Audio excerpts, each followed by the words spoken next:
सुखदेव जी कहते यदा सभायाम कुरुदेव देव्या, क्या बढ़िया विशेषण, कुरुदेव देव्या, वस्तुतः कुरुकुल की देवी थी द्रौपदी, उस पवित्र वंश की पूज्या थी, कुल वधू थी, उसकी पूजा होनी चाहिए थी। जिसके केश राजसूय यज्ञ के यज्ञांत अभिवृत स्नान से भीगे हुए थे, उस द्रौपदी के महासती के पवित्र केशों को कुरुराज सभा में दुष्ट दुशासन ने घसीट करके पकड़ पकड़ करके घसीटा। केशाभिमर्शम सुत कर्म गर्यम, उसके पुत्र का बहुत निंदित वह कर्म था, लेकिन दुख की बात थी। नवारयामास, उसने एक बार भी मना नहीं किया कि ऐसा अत्याचार मेरी कुल वधू द्रौपदी के प्रति इस सभा में नहीं होना चाहिए। और द्रौपदी ने अपने आंसुओं के जल से अपने वक्षस्थल पर लगे हुए केसर कुंकुम को धो डाला था।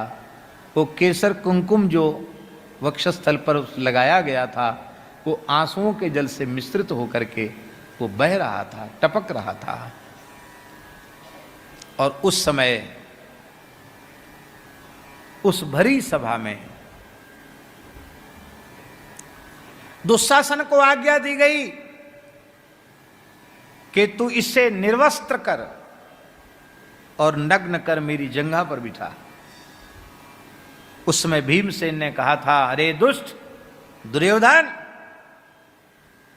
तेरी जंघा पर पतिव्रता द्रौपदी नहीं, मेरी प्रचंड गदा बैठेगी जिससे तेरी जंघा विदीर्ण हो जाएगी, प्राण जाएंगे तेरे गदा के प्रहार से। मैं युद्ध में तेरी जंघाएं तोड़ूंगा जिन पर तूने द्रौपदी को बिठाने की प्रतिज्ञा की है। द्रौपदी तो नहीं बैठेगी, मेरी गदा बैठेगी तेरी जंघा पर।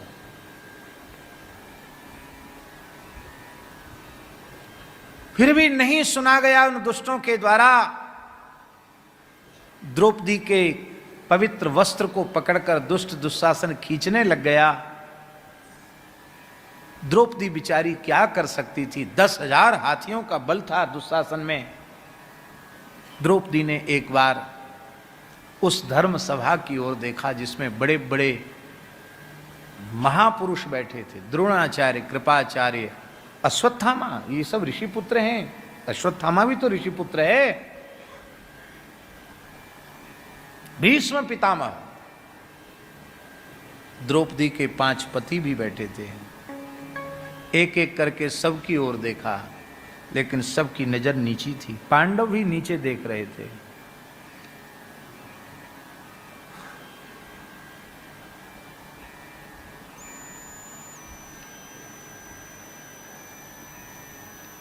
द्रौपदी ने देखा कि अब हमारी लज्जा यहां बचाने वाला कोई दूसरा है नहीं। दाक्षिणात्य एक आचार्य हुए हैं श्री पराशर भट्टाचार्य स्वामी, उन्होंने श्री गुण रत्न कोश नाम का ग्रंथ लिखा, जिसमें श्री जी की महिमा का विशेष रूप में वर्णन है, श्री जी के वैभव का वर्णन है। तो उसमें वो लिख रहे हैं कि द्रौपदी ने जब सबकी ओर देखा और सबकी नजर नीची थी, तब पुनः एक बार द्रौपदी ने कृपाचार्य की ओर देखा, फिर से देखा और केवल कृपाचार्य की ओर देखा। क्यों? आचार्य माने गुरु, और गुरुदेव की जैसी कृपा और किसी में होती नहीं है। गोस्वामी जी ने कहा, जय जय जय हनुमान गोसाई, कृपा करहु गुरुदेव की नाई। इसका मतलब गुरुदेव की जैसी कृपा गुरुदेव ही करते हैं।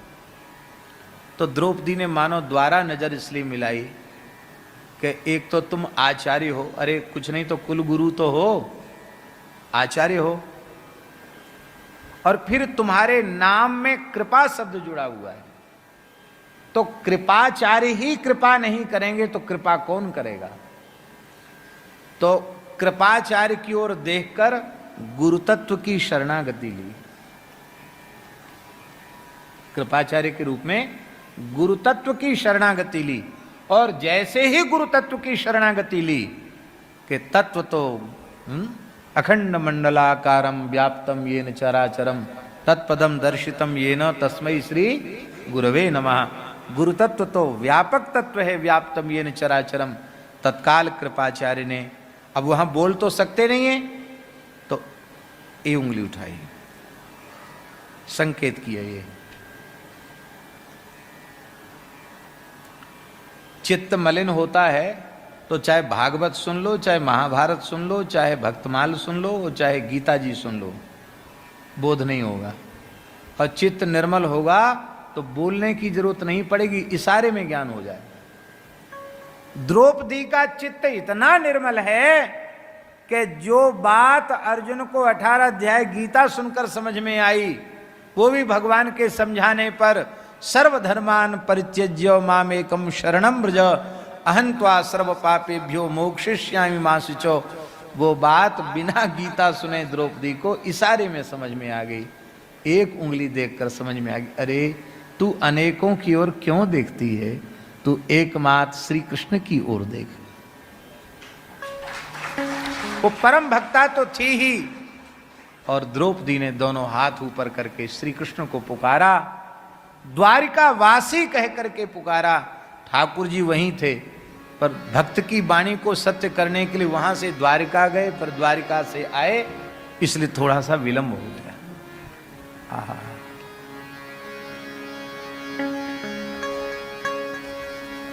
जिस समय द्रौपदी ने भगवान को पुकारा, उस समय भगवान भी द्वारिका में रुक्मिणी के साथ चौसर खेल रहे थे, पास से खेल रहे थे भगवान भी।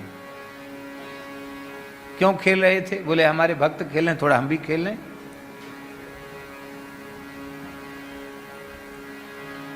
जैसे ही द्रौपदी ने पुकारा, भगवान उठ के खड़े हो गए।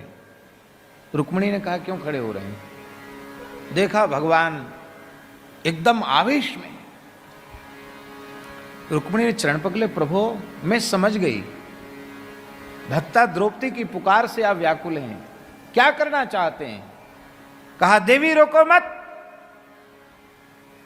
जिस सृष्टि में, जिस ब्रह्मांड में, जिस जगत में, जिस संसार में मेरी प्राण प्रिय भक्ता सखी द्रौपदी का तिरस्कार होता है, मैं उस सृष्टि को नहीं रखना चाहता हूं, मैं सारी सृष्टि को भस्म करना चाहता हूं।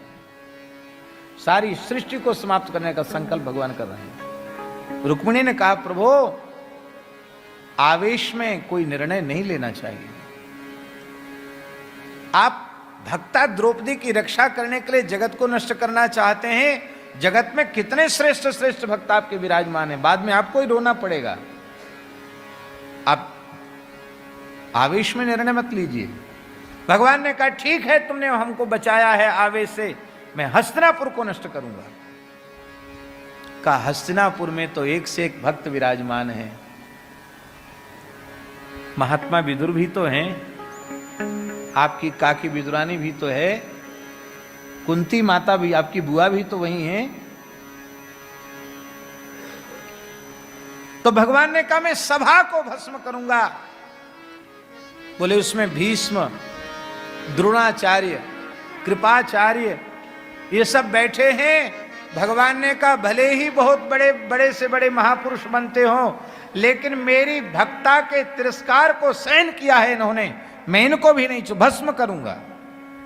और भगवान ने कहा कि मैंने जिनको तुम मारने से घबरा रहे हो ना अर्जुन, मया हिते निहिता पूर्वमेव, मैंने उनको पहले नष्ट कर दिया। कब? जब द्रौपदी के अपमान पर वे नहीं बोले, मैंने उसी समय उनको समाप्त कर दिया था।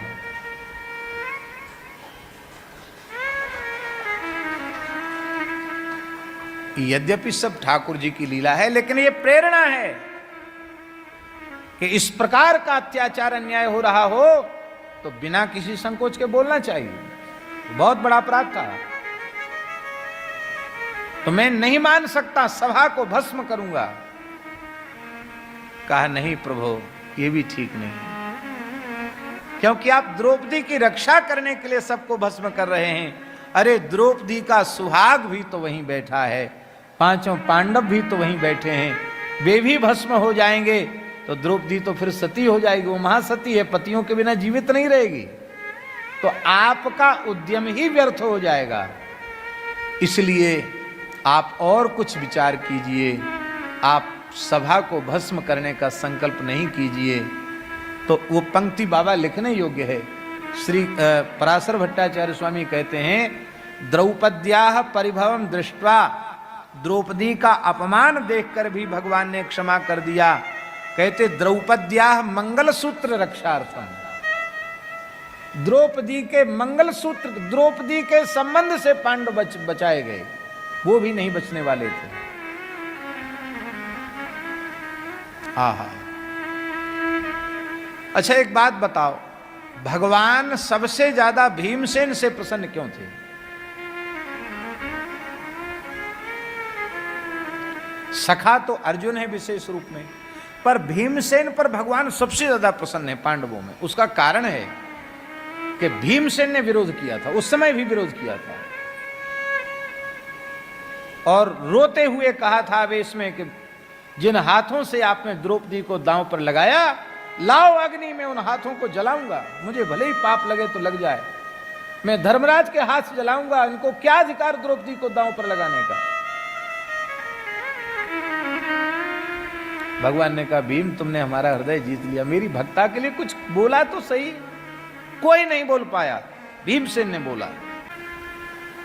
इसलिए लिखा है, पापम प्रणश्यति वृकोदर कीर्तनेन, भीमसेन का नाम लेने वाले के पाप नष्ट हो जाते हैं। ये भीमसेन का स्वरूप है। तो महाराज फिर भगवान ने वस्त्रावतार ग्रहण किया। आहा, धन्य है भगवान, विविध अवतार तो लेते ही हैं। आज भगवान वस्त्र बन गए। भक्त का तो आवरण भी भगवान ही होते हैं। और महाराज जी क्या कहें, कोई शब्द नहीं है। जिस समय द्रौपदी का वस्त्र भगवान बने हैं, उस समय द्रौपदी रजस्वला अवस्था में थी। उस अवस्था में स्पर्श योग्य स्त्री शरीर नहीं होता है। लेकिन भगवान अपने भक्त से कितना प्रेम करते हैं। भगवान की दृष्टि में कोई अपवित्र है ही नहीं। ऐसा भक्तों से प्रेम करने वाला भगवान के अतिरिक्त और कौन होगा।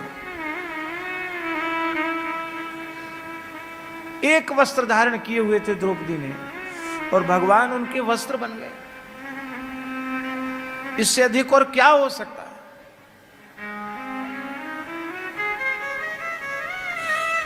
ऐसे भगवान को छोड़ करके यदि किसी का संसार में प्रेम हो गए, तो उससे बड़ा दुर्भाग्य और कोई दूसरा है ही नहीं।